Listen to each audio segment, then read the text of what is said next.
Hello, everyone, and welcome to the Irish Sports Daily Instant Reaction Postgame Show. I am Greg Flamong, and I'm joined, as always, by Jamie Uwayama, Mr. Jamie University. It is Notre Dame 28, Boise State 7, in one of the most, gosh darn it, awful officiated games that I think anyone has ever seen for both teams. Jamie, you said it before we started. It ruined the game. It truly did. There was no flow. Jason Garrett said it was sloppy. Of course it's sloppy. They throw a flag on every single play, but we're going to talk about the game. We're going to talk about Notre Dame's offense. We're going to talk about the defense, Jamie. We're going to talk about Notre Dame's defense on the heels of giving up 13 points against Arkansas. In this one, they give up 7 points to Boise State, 315 yards, 2.9 yards a carry, 100 yards on the ground. They were really good. I thought that 4 interceptions for the defense, creating the havoc that we've been talking about, multiple steps being taken forward for Notre Dame's defense, something to build on. So we're going to get into all those things. Thank you, everyone, for tuning in today. If you like what you hear, please hit that like. Please hit subscribe. Please hit the notification bell. Sooner it is, we go live. Links to the podcast in the description below. And as always, the show is brought to you by ESQ Clothing, founded by Notre Dame alum Ge Wang. He is Chicago's go-to for the best custom suits, shirts, and sport coats. As Notre Dame has reloaded for the season, they are reloading on their defense. Now's the time to refresh your wardrobe and add the perfect suit, sport coat, tuxedo, and casual jacket for fall. ESQ's master tailors combine next-level craftsmanship with the finest fabrics to deliver a fit that's built just for you. Now with showrooms both downtown Chicago and in Winnetka. Book your custom fitting at esqclothing.com. Step into confidence with Chicago's finest. Mention ISD at your appointment and receive 10% off your entire purchase. That's esqclothing.com. So I was thinking, Jamie, as we were starting, you mentioned that Penn State went ahead and lost the game. They lost to UCLA 42-37. And I was thinking, there's been a lot of criticism of Chris Ash and the hire of Chris Ash. I'll tell you what, man. Penn State went out and got Jim Knowles to be the answer to their football program, and he gave up 42 points to UCLA. All right, now listen, I don't condone, and I don't think you don't condone giving up 41 to Texas A&M, but that's Texas A&M. That's like a living, breathing, good football team. Yeah, they're number 6 in the country right now. UCLA might have been the worst team in college football, like coming into this game. And they go and blow it. So, not all coaching hires are perfect, Jamie. But tell me about the defense, right? Let's talk about Notre Dame's defense. I mentioned before, you give up 315 total yards. You have 4 interceptions. Welcome back, Leonard Moore, on that. A passer rating for Maddox Madsen of 86.6, 2.9 yards per carry. What did you see from the defense, Jamie, that was different? It certainly seemed different from a pressure standpoint. But what did you see? Yeah, I mean, they did bring more pressure in this game. Like, that was something that they did. But they still, I would say it wasn't like a game where it was, last couple of years type of pressure. Like, they didn't overdo it compared to it. I just thought it was kind of the right amount. And they also just they dominated them up front. Yeah. They whooped Boise up front. I knew that they would. But there's the one thing you got to say about the defense in this game is there was just a lot of things obviously Leonard Moore is exceptional. He makes them better. Right. That is something. Tay Johnson again just continues to rise. They look good all around. Obviously there's so much more on the back end when you're just looking at it. And so Boise State converts on that one little rub route where they get caught.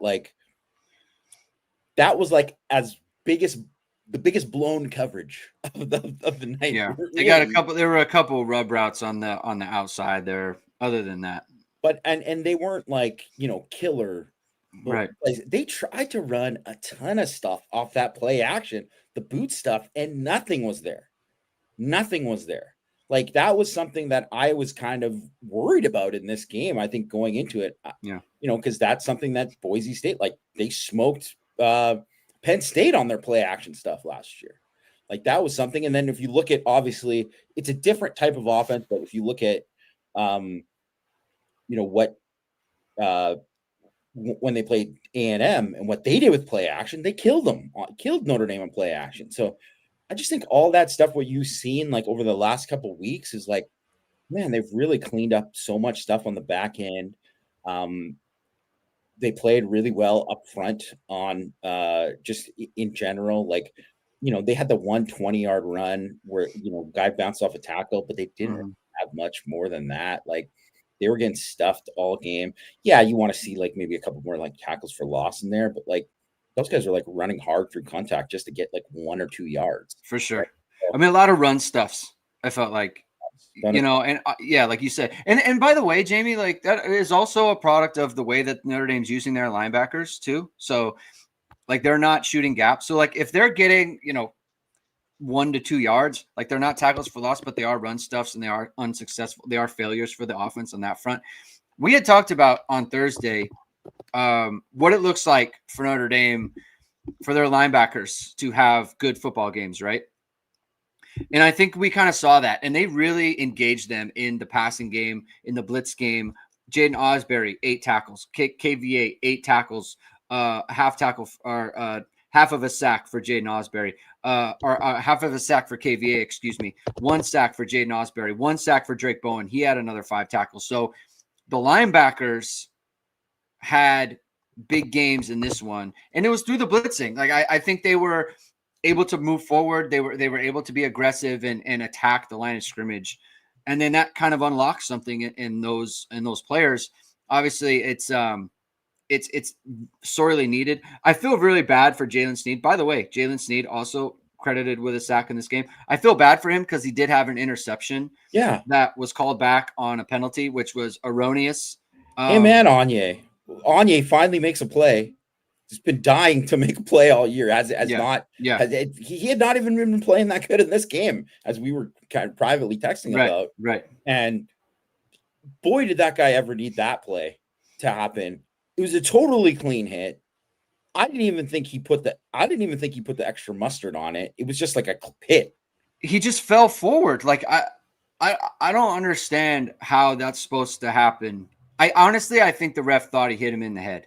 I don't think it was a full body weight. I think he thought he hit him in the head. You always know when the officiating expert comes on and says, well, I don't know. Like, that's all you need to know.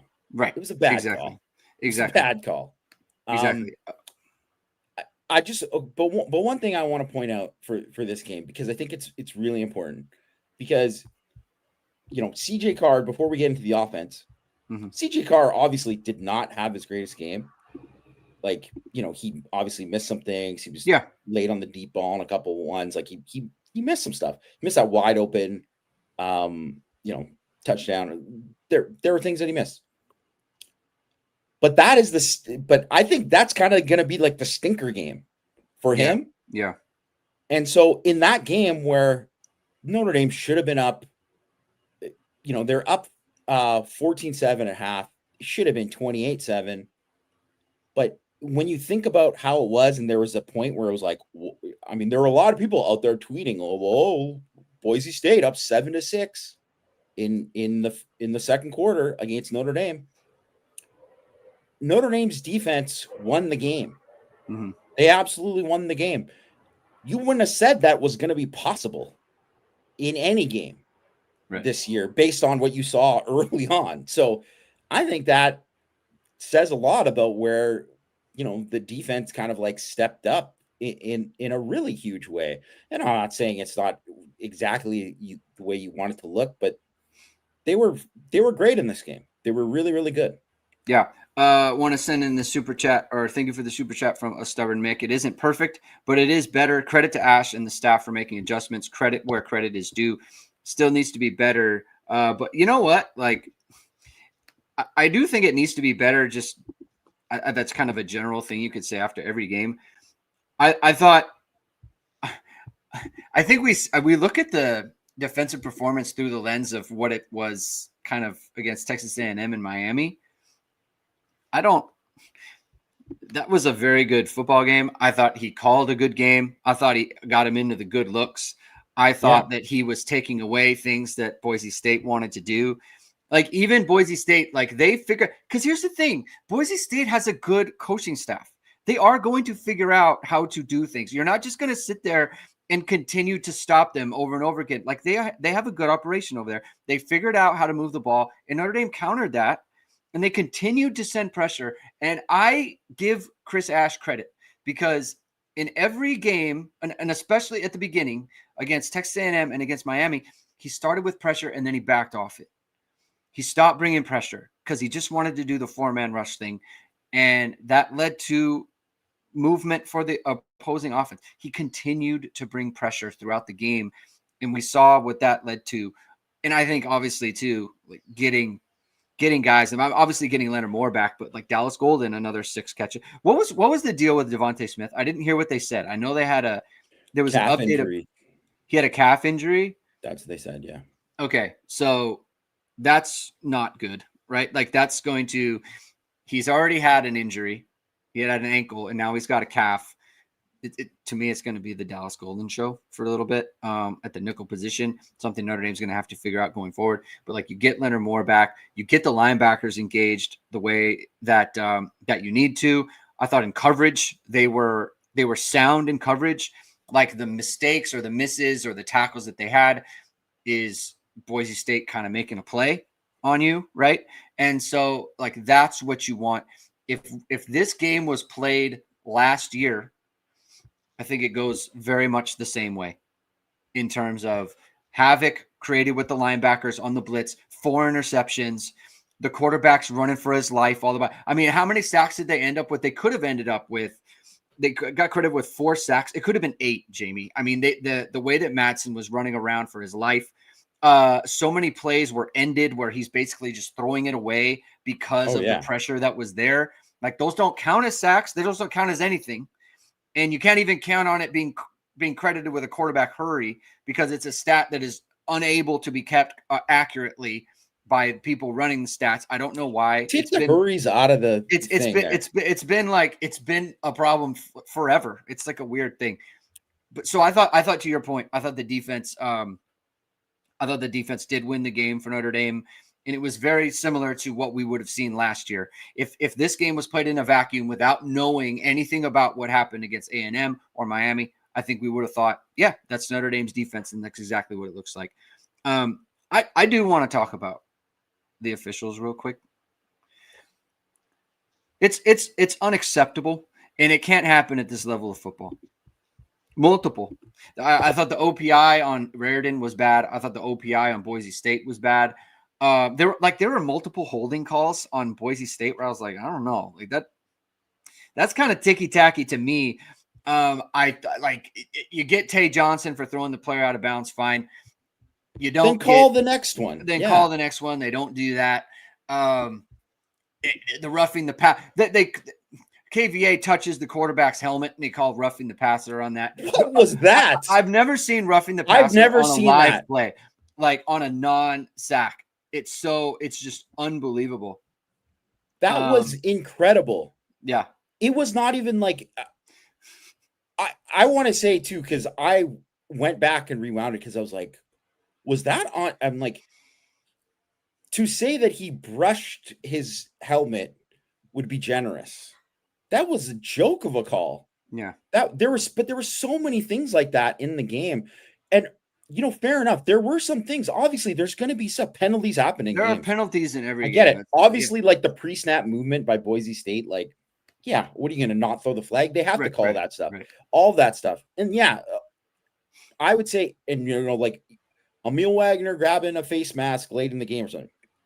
Like they didn't show the replay. I assume that was a legit call. Like all that kind of stuff. The holdings, every one of the holdings they had up front, minus the Anthony Knapp one, which was like, what was that? Like that was not a hold on him, but minus that, I was like, okay, the rest of those are holds. Okay, those happen during a game. But every other little ticky-tack one was like so bad. And they honestly too, the play on Raritan and then the other play that got called on Christian Gray, those were just both so bad that they had to call. If they didn't call that one on, they kind of had to because the other one was so bad. They were forced. Yeah. And 100%. it was just, it honestly, it ruined the game because the game would have went so different if it didn't, because it happened on a lot of big plays that could have like swung things. And obviously it didn't swing the game either way. Like Notre Dame dominated no matter what. It didn't swing. It didn't swing the game from the deserved winner. Notre Dame was clearly better than Boise State. And by the way, like the reason that Notre Dame had not pulled away is because of mistakes that Notre Dame had made. So I think their game was ruined basically in the second half. It did not affect the outcome in terms of the final score, or like nothing was removed from the game for Notre Dame from a point standpoint. It was just like in the second half, it was like, this is ridiculous. I mean, 24 accepted penalties for 224 yards. It can't happen. Like this is big boy football. You get that can't be the deal. It's unbecoming. Like truly, they need to get a talking to. Like because I've seen this crew before and they're always flag happy, but it got out of hand and they need a talking to. Alive Sports says, have we laughed at Penn State yet? We noted it at the start. They hired Jim Knowles and gave him like $100 million, and they gave up 42 points to one of the worst teams in college football. I would say the game doesn't get smaller for small game James either. And I mean, it's a bad, bad as it gets. You know what? Credit to Adam Brenneman for putting out the best leaders, his top 5 leaders in college football. We're putting James Franklin out. That was very timely on his part. Beast Machine. Okay. This is a super chat, and this is the superseding comment. He says Notre Dame should never let those refs back in the stadium. I agree. Never let them back in. Unfortunately, they're ACC refs, so who knows if they'll be back? Yeah. So they might be back next game. Yeah. So good job by them. That's great. Thank you for the super chat. But before we go on to this one game, the more of this game, I just have to say, because I need to get this off my chest, because I know so many people give praise to this guy, but I got major problems with him. And I know we all root for Clark Lee. We do. Good guy. Wanted to do well. Okay. Diego Chad Powers Pavia. This guy's like 30 years old. Get out of college football. Come on. It's a joke. Like, you're just going to, if people are like the NCAA are making decisions to actually take away eligibility for guys, I'm totally fine with it. But this guy's just like keeps on fighting because he played JC. You went to a friggin' JC. You played already, man. You played college football. Like, you're making enough money. You still want to play more? Come on. Hey, you know what? You could probably go to the CFL, man. Okay? Good. Or, grow a mustache. Hey, maybe you can play for small game James. They seem to be open to it. So do that. Sorry, had to get it off my chest. I was waiting. That's a take that's been simmering, because I tell you that is as off topic as anything. I just flashed on the screen that they lost to Alabama, so I had to get it in, and because honestly, it will bother me beyond end if somehow I mean they're not going to. Just for anyone who thinks that like Vandy's like real, like it's not going to happen, guys. They're not good enough to. Yeah. They're going to lose 3 or 4 games at least. Yeah, but the rest of the team's not good enough. But just that this guy's just celebrated like he's this like folk hero. It's like he's literally doing the Chad Powers. That's what he's doing. Yes. Like I don't know. I got major problems with it. Jamie's got beef. What? You already had the extra COVID year. Like how much more do you need, man? Yeah. Like just he likes hanging rant around. Over. Sorry. He likes hanging around. I had to say it. Nick Hernandez is here for the Tay Johnson praise. Listen, I'm gonna go overboard. I'm overboard. I listen. I sometimes you sense it. Sometimes you just have a feeling for something, and you like how a guy moves around. He had an interception in this game. Several big hits in this game as well. Let's see. Finished with 5 tackles, 2 solo tackles, and interception. The arrow's pointing up on Tay Johnson. He's the physicality, the range that he has. It's just like he's a physical presence, And I got to tell you, there's something about having someone of his stature back there that is just it's intimidating, and it settles kind of everybody when you got a guy that size who is sideline to sideline the way that he is. The athleticism. I mean, look, and to the point about it unlocks Adon Schuler. Adon Schuler comes flying up on the run support situation there. And I'm going to have to clip this because KVA does such a good job of being assignment sound there. He dives inside to use up the blocker because he knows the run fit. Adon Schuler's involved in the run fit. The running back spills to Schuler and he cleans it up, right? It's not a tackle for loss, but it is a run stop. It's like a no gain. That's the kind of thing that you do when you have Tay Johnson in the back, and then you have Adon Schuler coming up and playing his role the way that he can, the way that he did last year, and we're starting to see more and more of it, just like more signs of what Notre Dame was doing a season ago that made them so good. A Stubborn Mick says he just wants to add, thank you for the super chat, Stubborn Mick. He's so happy Marcus went up to those refs. That was the most animated I've seen him to date. He was very upset about the roughing the passer call. Honestly, had to be done. Had to be because done. Because you know what, you're fighting for your player too, because he knows Jason Onye's been scuffling too, and it was a great play. It was a great play for Jalen Sneed, and one thing I want to say about Jalen Sneed as well is whenever he comes in, he's ready to come in and make a play. Like every one of his snaps are just he plays with passion, man. And yes, I love man. it. I love watching him. I love covering him. Like it's just the attitude that he has because he doesn't get as many snaps. He's losing snaps to Matt and Faremo, and he comes in ready to be a playmaker. And I appreciate it because he's like, that's what you need on your team. Like he ends up with three tackles today, a sack. He had the interception. So I just really appreciate that from a player who comes in as a team guy and is ready to contribute.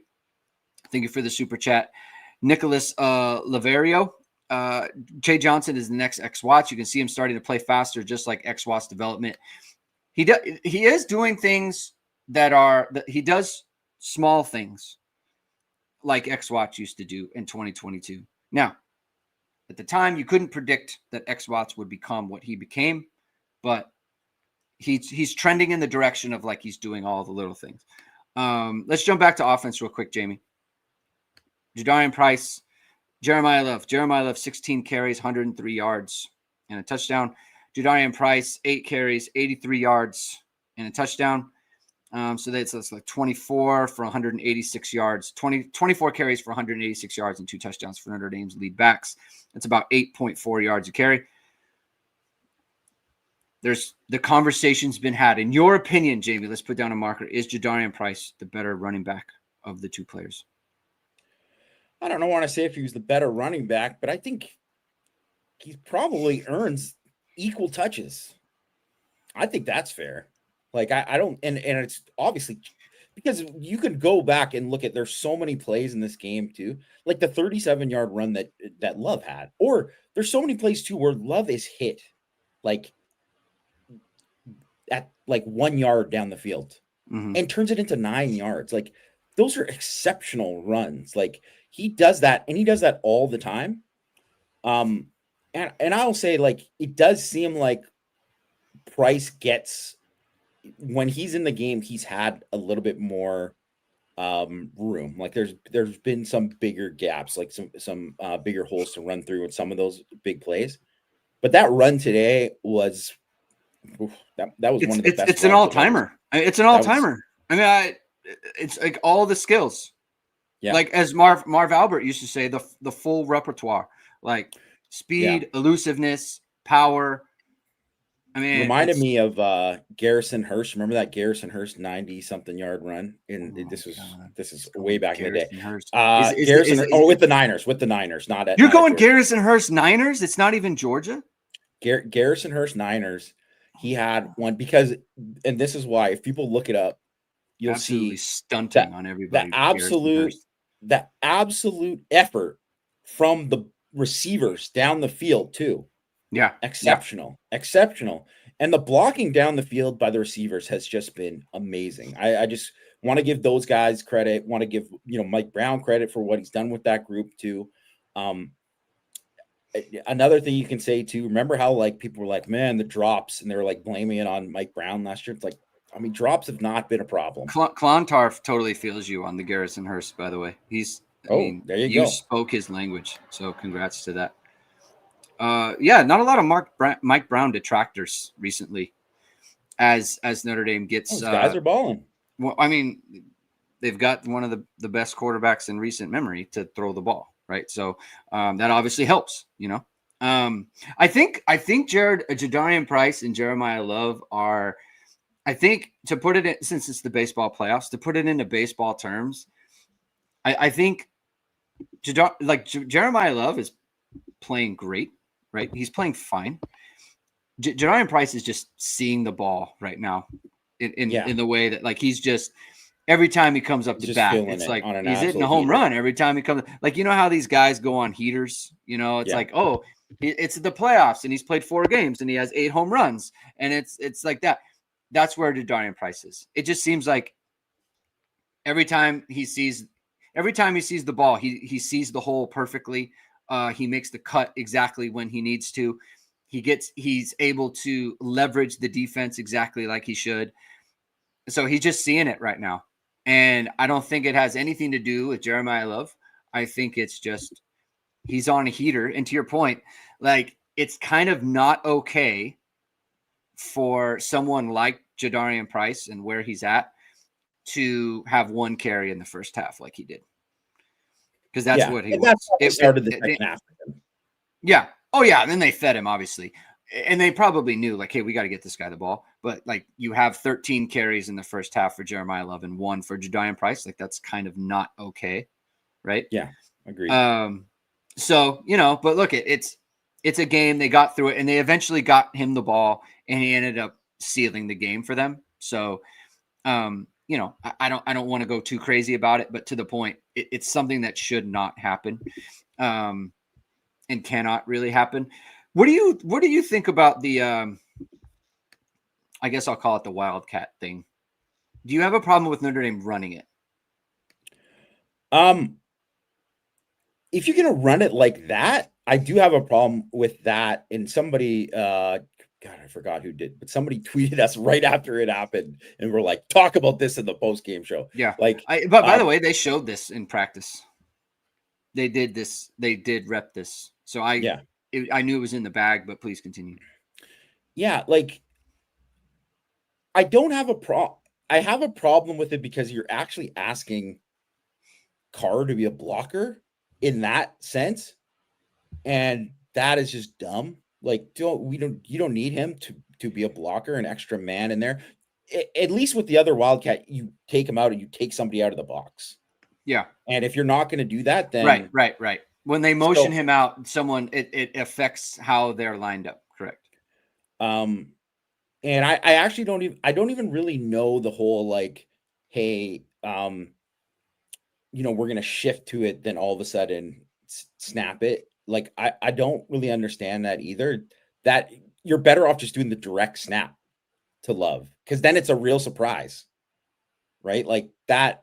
So I didn't like that. And I mean, you could see too, they showed the replay a million times. Like, he just needed to bounce it out. Like, yeah. And I think too, there's some of it, like, I would say there's a lot of Love. If you're gonna have, like, it's kind of nitpicking because obviously the guy's been great, but he will cut it up inside looking to run guys over sometimes when he doesn't need to get that contact. Yeah. He could really just take it outside. And they're actually, I think, like, improper reads when he does. And so that's just the one thing that I mean, they would have scored if he would have read it right. I just don't like that how it is. Like, if you're going to do that, where they were too at the original part before Shrout jumped off sides, like that, honestly too, and whatever, obviously Billy Shrout's played really well this year. I'm not trying to single him out for just whatever, but it was a mistake.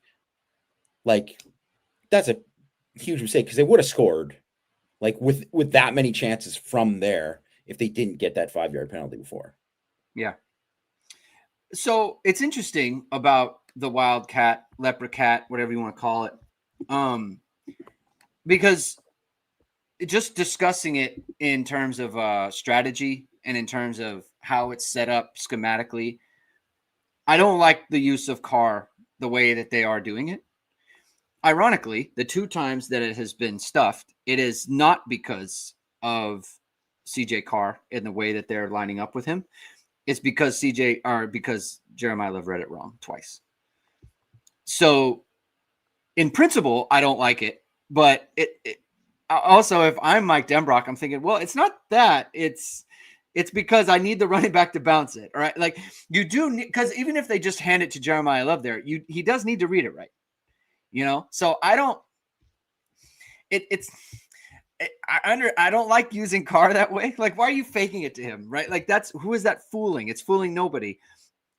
And the reason it's fooling nobody is because there was an outside lane for CJ Carr to run into, because like you're supposed to be taking someone out of the box by using that fake there. So, I don't know. It feels very outcome biased to me a little bit.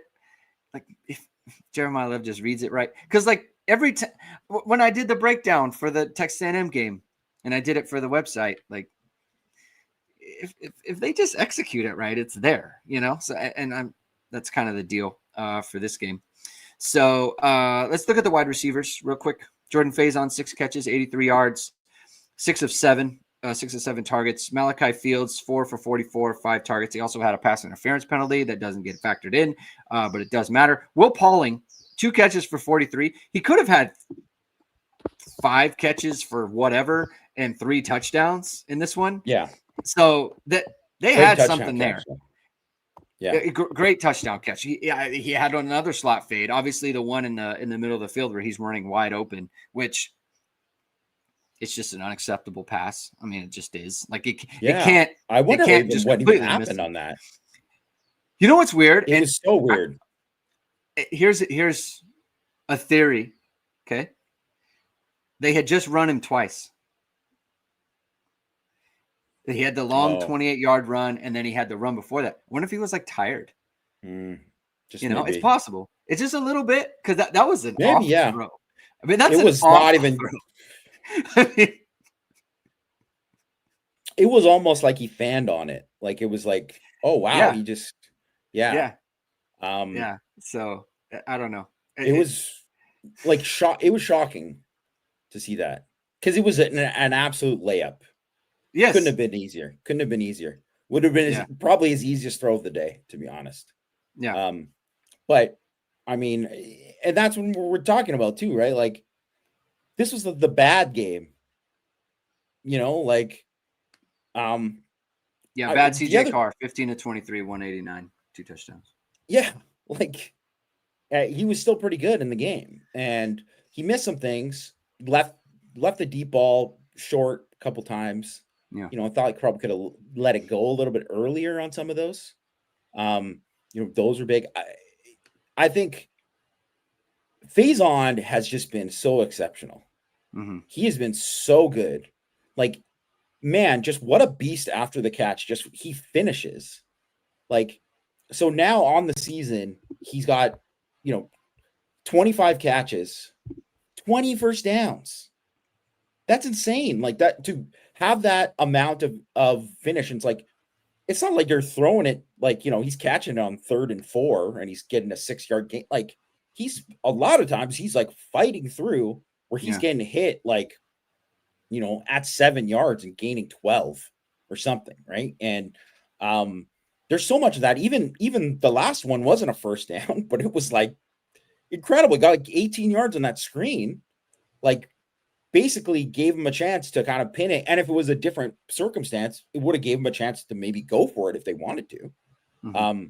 So he's just been so good, like incredible this season. And kind of like, I think before the season, so many people, he was such an afterthought in terms of, because obviously Greathouse finished so well last year, and then Fields is coming in with all the hype, and, Pauling, he didn't have the kind of year at Wisconsin that he had the previous year and all that too. But still, like, there were some expectations for him. So you could say that Faison was probably viewed as like the number 3 or number 4 guy. And I mean, Fields has been very good too. Don't get me wrong. Like Fields has been great. Yeah. I think absolutely lived up to every expectation and more. And even on the one like play after the catch that he made when he ended up getting 20 yards is like, I didn't know he had that in him, like that kind of thing before this year. Like we've seen it a couple more times this year, but like I didn't see it enough at Virginia, probably because he just wasn't getting put in these positions to win it as much.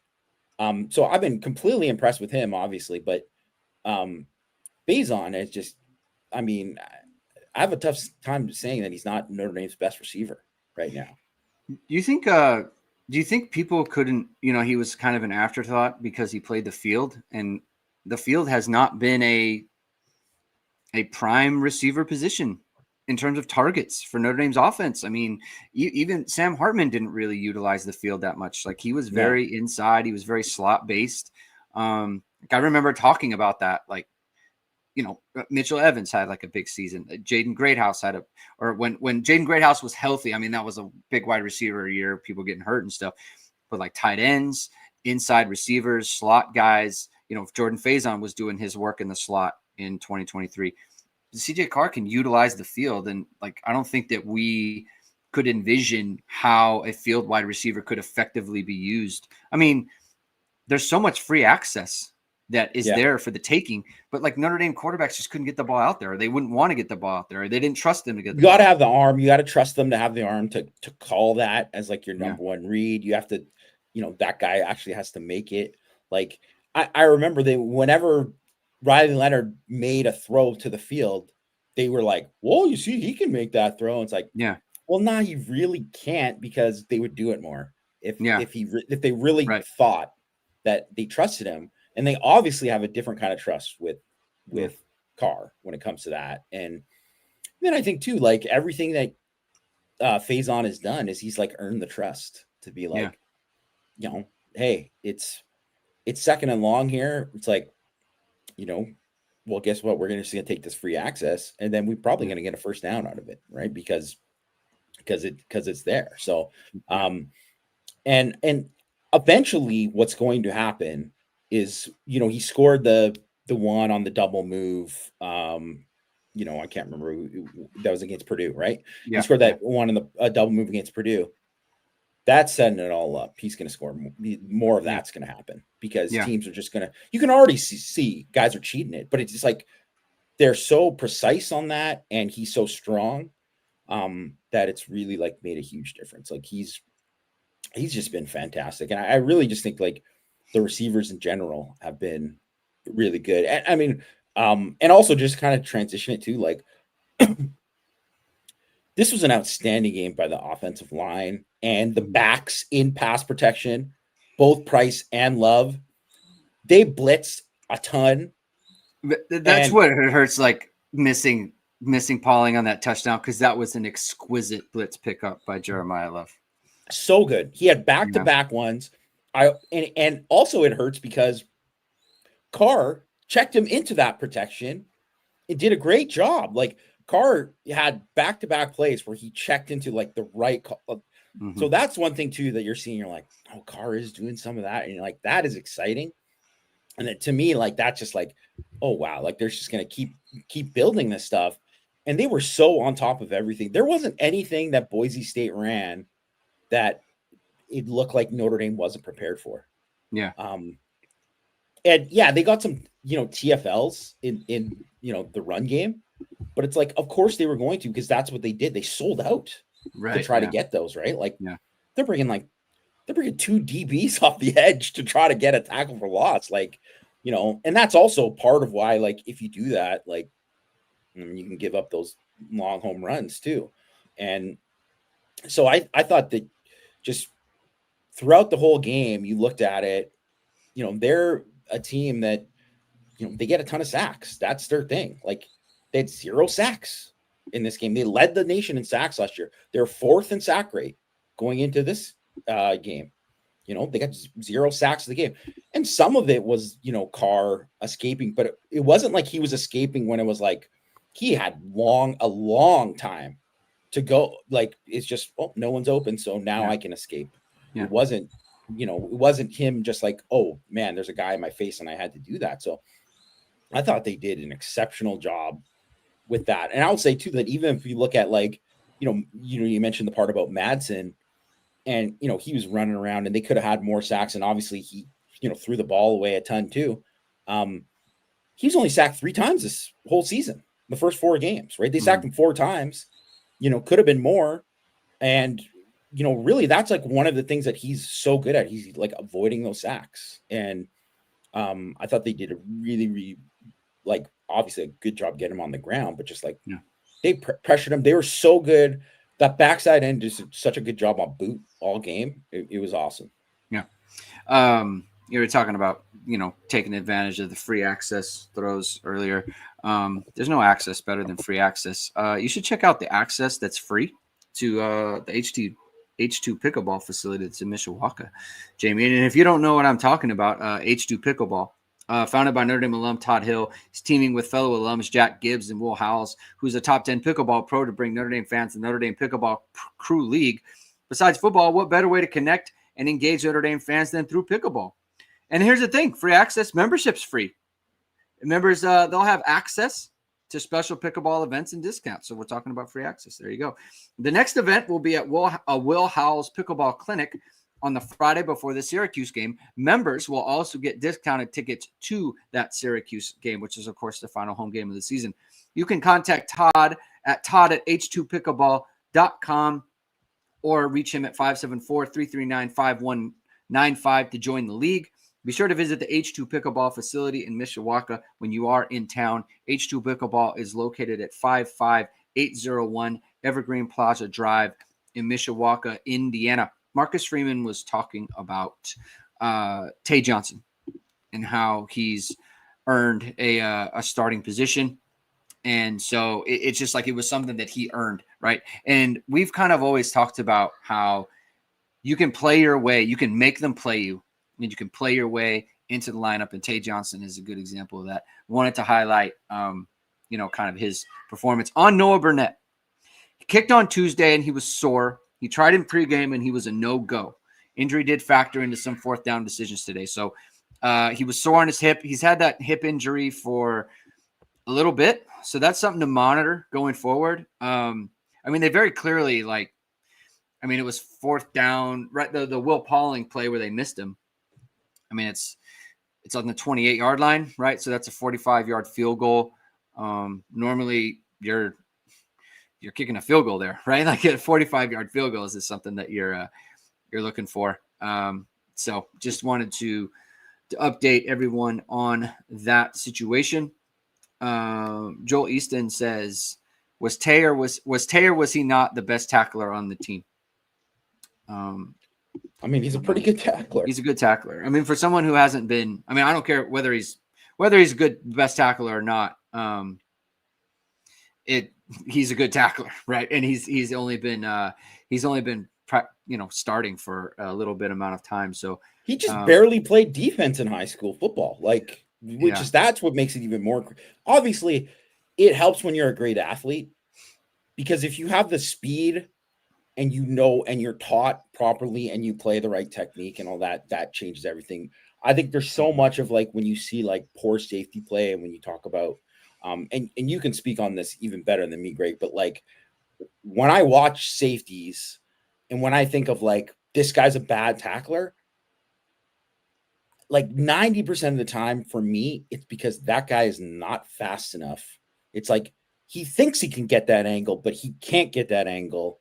And that's what makes him a bad tackler. They don't get in position. He can't get in position because it's because he simply can't get in that position, right? He can't do that.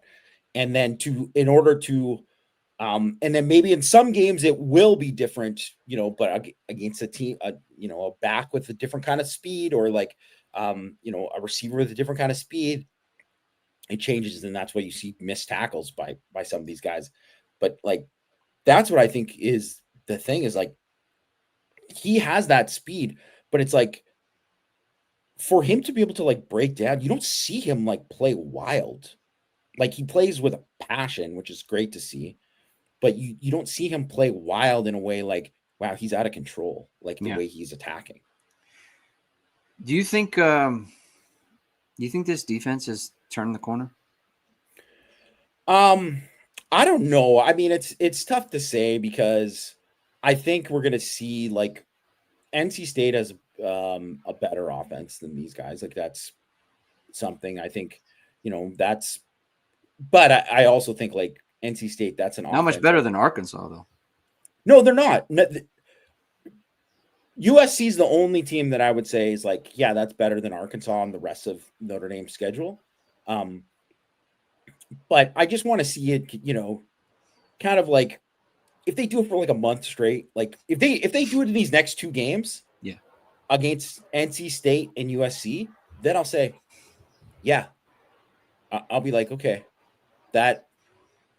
those first 3 games, we can say like those are bad, but they've made progress. I'm not saying like there's still not things that I want to see better from them. Yeah, for sure. But this was easily the most, and Leonard Moore, I saw on Twitter, he talked about it. It's like, this is the most violent they played. Yeah, he said he felt like they found their identity. Yeah, and I felt that, and I thought that it was like, I thought, Traore was awesome in this game. He was really, really good. Yeah. Jordan Botelho was very good in this game. KVA has just continued to play at a really, really high level. That's a big time play, just right there at the end of the game there, like on that 4th down, huge play.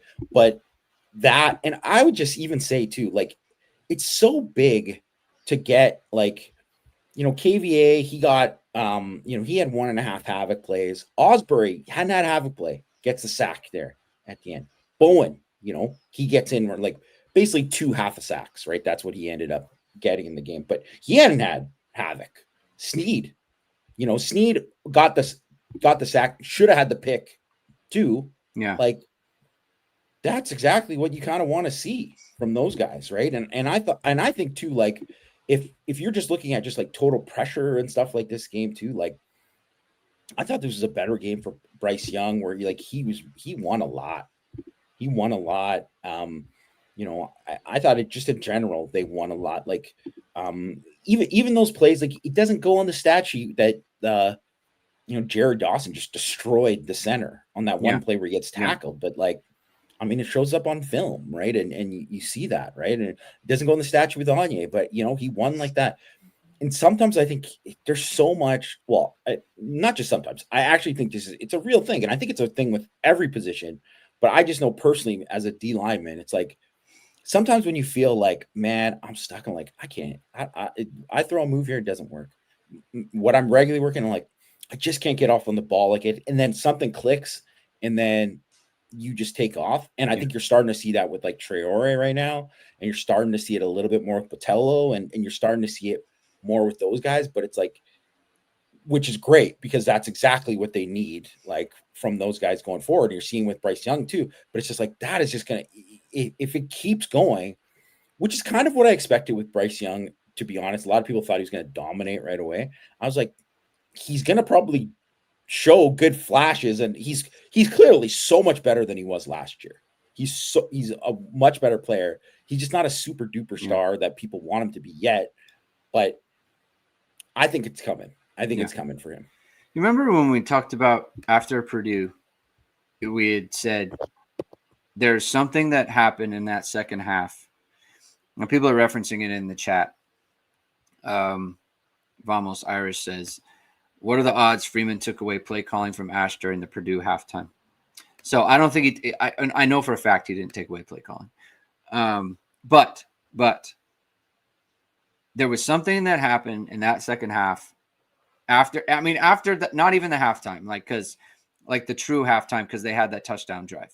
I think that touchdown drive was like after the game, they had like a come to Jesus moment, the staff. And Marcus Freeman said, like, they had a defensive meeting and it was uncomfortable, right? Well, what does that mean, uncomfortable?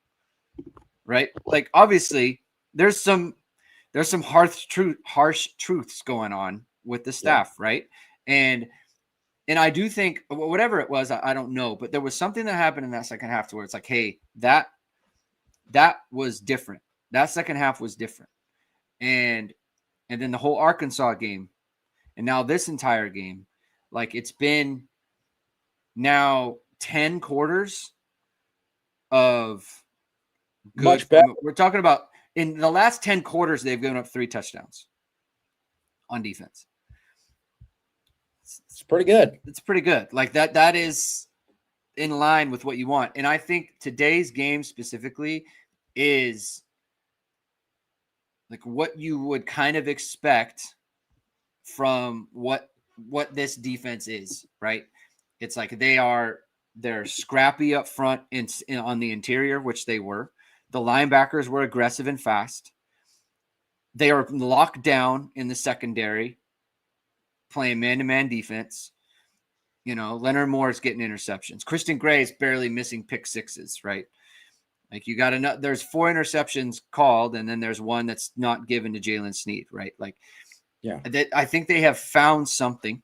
And this is kind of what we talked about is Chris Ash might have just needed a couple of games to get a feel for like, okay, this is my team. This is what we can do. This is what we need to do. This is what's not working. And unfortunately for him, maybe for the first time in forever, Notre Dame started with the current number 2 and the current number 6, which is abnormal in college football, right? But he found out, hey, this is what works now, and this is what doesn't work with the personnel that I have, and this is the personnel that I need to have on the field. So I don't know that they've turned the corner in the sense that they're ready to be dominant against kind of any matchup, right? USC would be difficult regardless. I mean, they were difficult for last year's Notre Dame team. But I do think they've turned a corner a little bit, you know? I mean, they have. I mean, there's no other way to put it. Yeah. They have definitely played much, much better over the last 10 quarters. Significantly better. And I think it's like in all phases, right? Like, you know, in every single level of the defense, really, right? So I think that's all you want to see is that, you know, to happen. So I think it's, you know, one of these things where at least now where I don't know if you can go into a game now and where people said, well, you know, Notre Dame's defense probably going to get lit up. Yeah. Like, I don't think you can go into, like, you can't go into next week and think that. And even in the USC game, I don't think you're going to think that this in the same way. I mean, I'm expecting USC is going to make some plays against some pretty good football players. For sure. Lincoln Riley is a pretty good play caller, but like, I don't expect it to be like, you know, what it looked like against A&M, where you're like, I don't think it'll be like A&M was truly like, what is going on? There are people running free all over the place. This is a mess. yeah, you know, like that. I would say it was so much worse than the Ohio State. Yes, because Ohio State was like, they were just like a well-oiled machine, and they had Emeka Egbuka and Jeremiah Smith and 2 running backs that went in the first 3 rounds. Like, you know what I mean? Like, yeah, at first round, like they were loaded, and it was a different thing. And it's not that, you know, A&M had talent, but wasn't the same. Wasn't the same. And just, and it also didn't look like that. It was like more like, wow, they got beat by really good scheme here, or they got beat by really good players or whatever. And there was a lot of, and not to say that some of it wasn't good scheme against A&M, but a lot of it was just like, oh no, this is just bad defense. Yeah. And that was the difference, right? So yeah, I'll tell you what I really liked too about, and I'll look. I'm not specific about what coverages they were playing at certain times. What I really liked about Arkansas game is for the first like 3 games, it's like, man, I haven't seen a good zone rep. Every time they play zone, it's like, man, it stinks. Like it is, they are not good reps. And against Arkansas, there were more than a few plays where it's like, hey, they played zone really well here. and they were making plays on the ball and they were jumping the ball. And I think, I'll check out this game and we'll watch it back and we'll see if that's true. But I just think the overall just kind of structure of what they're trying to do is much better. And the players, in the chat, they're talking about the players didn't like the scheme. I think the players were unclear about how it was all supposed to work. And so I just that's I think there's more clarity for them right now, which is obviously a good thing. John Safari for the super chat. Thank you. How does Notre Dame get Carr back on track? I mean, they play the next game, and then they're probably they're also going to play they're going to play a horrible defense. NC State's defense is terrible. For anyone who doesn't know, they are bad. Don't be fooled by whatever they did to Campbell today. First of all, Campbell, what's going on here? Come on. Do we really need to play Campbell in the middle of the season? I don't even, where is that? I don't even know where that is. I don't even know. Yeah. Someone will tell us, but maybe it's a person. Maybe it's literally just Campbell. Maybe it is. Maybe it's Robert Morris or Campbell. I have a comment for you, a question. I think here's the thing about CJ Carr, his mistakes, and you made up a good point about the checking the protections and stuff. That stays consistent. To me, the mistakes today were physical. Yeah. And you'll get physical errors. Right. Yeah. Especially with a young player. Right. And the errors are physical. Throw a better pass, right? Throw a better ball here. He's not making bad decisions. And I know that he ran for 28 yards after a time. He needs to stop pulling the ball. And first of all, I think the 28-yarder was called, so that's fine. But it was a good call too. They ran. It was a nice influence where they were faking the counter tray. That was nice. But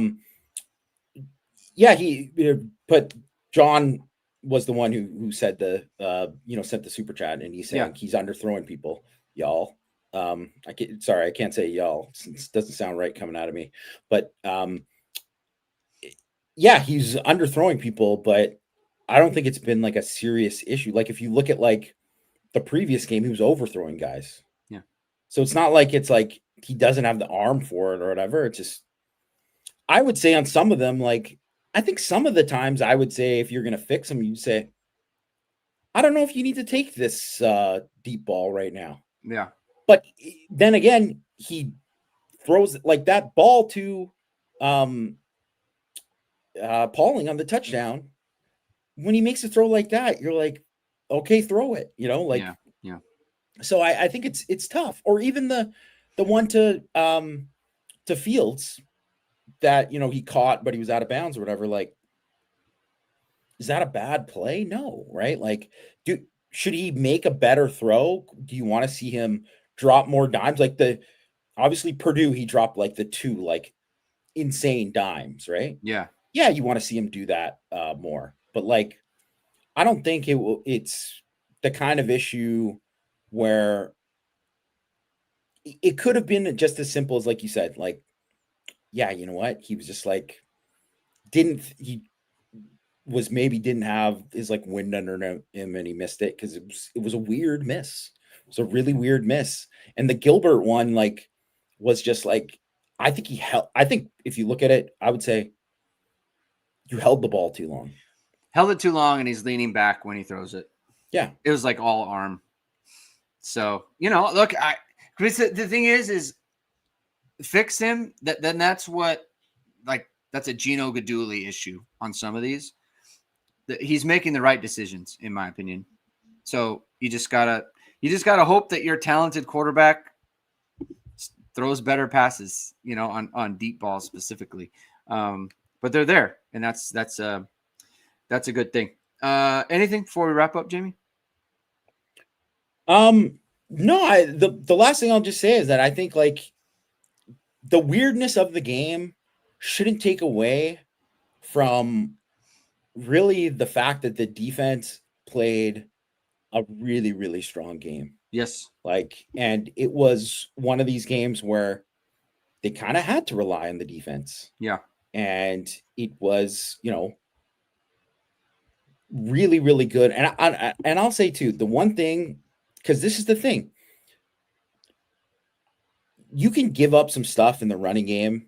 Like, obviously, you don't want to get destroyed in the running game, but giving up some plays in the running game, you live with.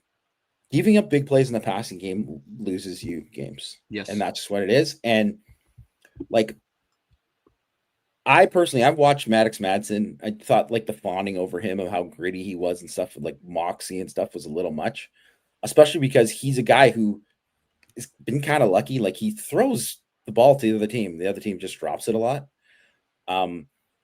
But he had nothing.